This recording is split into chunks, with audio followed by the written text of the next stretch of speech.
And let's just get this clear. We're talking about the 1990s. This was a time when, in fact, the US was encouraging people to take up some arms or take up involvement in the battle against, effectively, Russia. Well, no, that was a bit earlier. That was the 80s. The 1990s, there was the sort of civil war, you could say, going on but within Afghanistan with the Taliban and the Northern Alliance. Now, interestingly, the Taliban were in negotiations with the US right up until August 2001. They were visiting the US and signing, gas agreements, oil agreements at that point. So to then accuse, even in this country, it wasn't illegal. So if we're going in court, this is a problem that Babar never had his day in court to defend himself against these allegations. So these are all points which can be made in a trial, which we're calling for in the UK. But we've never had that opportunity. So you say against the allegations. There have been clear allegations, have there? There's been an indictment. He's been indicted in the US, and there have been specific allegations that he was fundraising for fighters in Chechnya and in Afghanistan. Now, it seems to me that Babar Ahmad has not only been denied his due process here in the UK, but clearly any due process anywhere else up until now. You say in a few weeks' time you expect to hear some results from the European Court, and that may lead to an extradition. It may lead to the beginning of something quite new here in the UK again. It seems almost sort of Kafkaesque in the way that he's been locked up and the keys thrown away. How does the British government justify his incarceration for such a protracted period? It's shocking, isn't it, that in the 21st century you can have a British citizen in prison in Britain without trial for over 7 years. If this was China, Zimbabwe or Pakistan, they'd be lecturing them on human rights. Yet the British government's justification is, well, Babar's fighting the extradition, and if he wasn't fighting the extradition, he'd be gone there tomorrow. It's almost going back to colonial times. You know, when the crown, you committed a crime against the crown, and whether that was in India or in Africa, they had to put in the request, he's a subject of ours, he committed a crime against his country, against the crown, send him over. And automatically they're shipped over and given a trial in that country. Why should they? This is a British man, born and raised in this country, lived his whole life here, worked here, paid taxes here, no criminal record, and the offence of which he's accused, the bulk of it, is said to have taken place in this country. It absolutely makes no sense for you to send him halfway across the world, away from family, away from friends, even with the type of sentences that they're handing out in America at the moment for terror suspects. Well, I was going to come on to ask you that there can't be much that'll be worse than him being incarcerated away from his family for the last 8 years. Why doesn't he go to the US and face a fair trial there? Or are you suggesting he won't get a fair trial? If we examine the type of trials that have been taking place in the US recently, and one case you can just think of Dr. Afia Siddiqui, who went through the criminal justice system and who was actually convicted of a non-terrorism offence. But the whole trial was poisoned with allegations of terrorism, the whole courtroom atmosphere, such that this woman got an 83-year sentence. You're getting sentences like that in the United States. The prison conditions he's facing is to be held in a supermax prison, which you would have 23-hour-a-day lockup, on a concrete bed, 1 hour of recreation on your own, no association with other prisoners, 15 minutes a month telephone calls. What's he going to do with that? Inmates in there have gone mentally insane from being in that prison.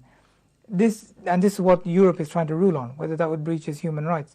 Now, even a person with common sense can see that this is the conditions you're being sent to, even while you're awaiting trial. Why would you want to go there? And why should he go there? The point goes back to the matter that in a matter of due process, a matter of the rule of law, he should be prosecuted in this country. Now, 8 years is a long time. It must have taken its toll on Babar Ahmad's health and that possibly of his family, his state of mind. Can you give us some insight into the impact of this prolonged incarceration to date? This is something which nobody can really understand unless they're very close to a family in that situation, or even those people don't truly understand it until you're family yourself. Now, I've known Babar's family for a long time, and you can see the impact on them. You can see their son. The parents have to travel, and they're elderly, they're in their 70s, and you have to get in a car, leave early morning, find someone to drive you all the way up to the Midlands. You go into a maximum security prison, You wait there for hours. You come, you get searched. You get a dog comes, sniffs you, stands up, sniffs your hijab, sometimes licks it. You go through, guards are mocking you, making fun of you. You know, it's this kind of intimidating atmosphere.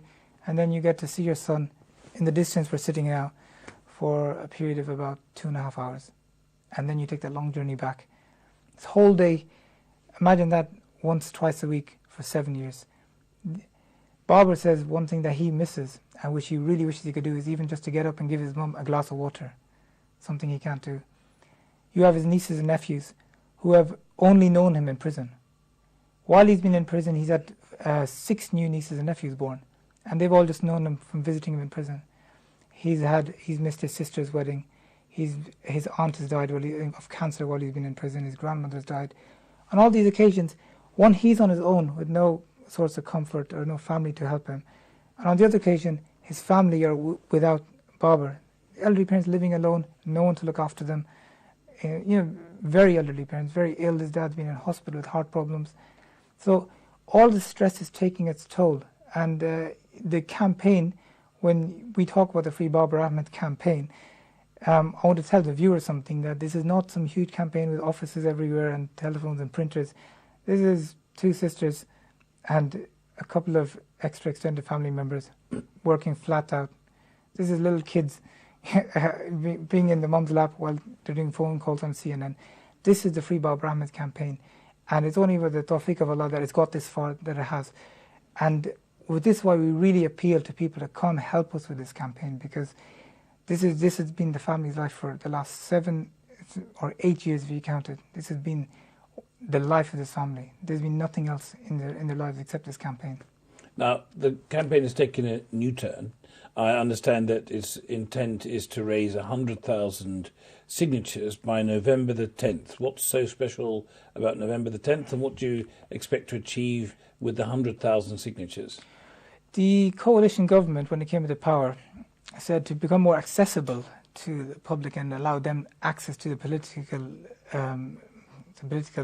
parties, I suppose, they put in a system where that if you can launch an official e-petition on the government website and get 100,000 signatures, the issue that you're petitioning about will become eligible for a discussion in Parliament, which means that Babar's case will be discussed by MPs in Parliament. What we've asked for is not for Babar to be freed, no. We've asked for him to be put on trial in the UK, something very uncontroversial, very, very normal. In a normal country, you would expect that. But the fact that we've been asked to put 100,000 signatures just to get Babar to be put on trial speaks volumes for the way this country has nosedived. Now, if we get that 100,000 signatures, we can have that debate. The November 10 deadline is only there because we had to set a time limit. If we leave it too long, Europe might rule. We don't know what the decision will be. We want this government to discuss Babar's case before a European decision You may comes. find, though, that you said a few weeks, the European decision comes before then. Well, possibly. I mean, I don't think it'll be a few weeks. It'll probably be a few months. I mean, the fact is, Europe has had it for 4 years now. Yeah. We don't know what their timelines are like, but this has been pretty long already.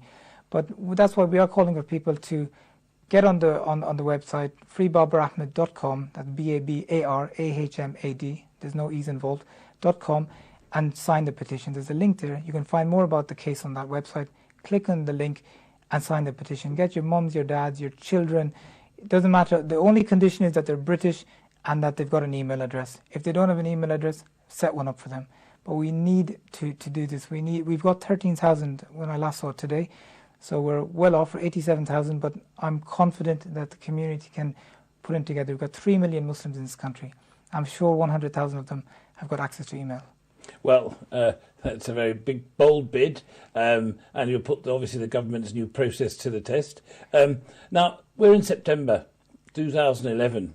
It's just past the anniversary of the now famous Twin Towers attack, known as 9/11, in which everybody has been exercised discussing the implications of 10 years of war on terror.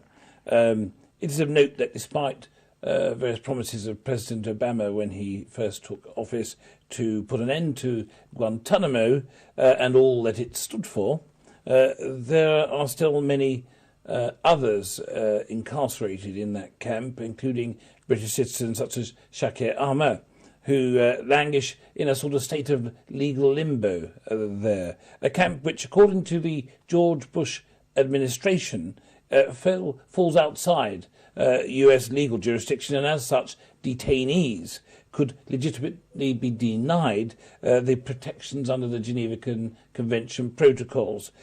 How is it, do you think, that people like Babar and Shakir seem to have fallen through that net of these fundamental universal protocol protections, even now under an Obama administration? Well, Obama was the great hype. Personally, I was... You said hype, not hope. Yes, hype, not hope. Deliberate. Obama used to promise a lot about change, but the only thing he changed was his mind about things. Because in reality, Obama's not in control. It's the system. It's the American governmental system. And that's the thing running the show there. Babar and Shakir are just two examples. They were cases that Obama inherited, but the reality is Obama's situation... Actually, I take that back. He has changed one policy. Bush is a policy of detain without charge. Obama's policy is assassination. There's been an unbelievable increase in drone attacks, in assassination attempts, in Somalia, in Yemen, in Pakistan, and Afghanistan since Obama took power. He's the first president to authorize the assassination of a U.S. citizen, Imam Anwar Awlaki. He's authorized that. He signed off on it. So this has been the change Obama's brought. People who thought he would bring change were being naive and did not understand the political realities of the United States. One thing I will say about Babar's case, you said how come things haven't changed? This British government is so stubborn about extraditing Babar that they have certainly the Home Office have its own review about the extradition laws, and they even said that even if that review says, and we're expecting that review's report imminently, that even if that report says that Babar should not be extradited, we will extradite him because we will not be bound by that report. It will affect future cases, but not current cases.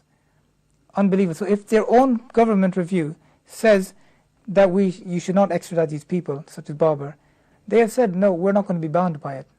I mean, this is a government which is, and it doesn't matter whether it's the Labour government or today's coalition government, they are intent on extraditing Babar and people like him. And it's up to the people of Britain to sign this petition and stand up and say, you will not extradite one of us. Because at the end of the day, Babar Ahmad could have been any one of us. He was just chosen for this, but it's a way that we can expose the British government by signing this petition. Sadly, we have run out of time in our conversation, and on that rather pessimistic note, I think it's fair to say, I'd like to say thank you very much for joining us, Farhad Ansari, the chief spokesperson for the Free Babar Ahmad campaign, and good luck in the campaign. Thank you very much. Thank you very much. Thank you. Assalamu alaikum.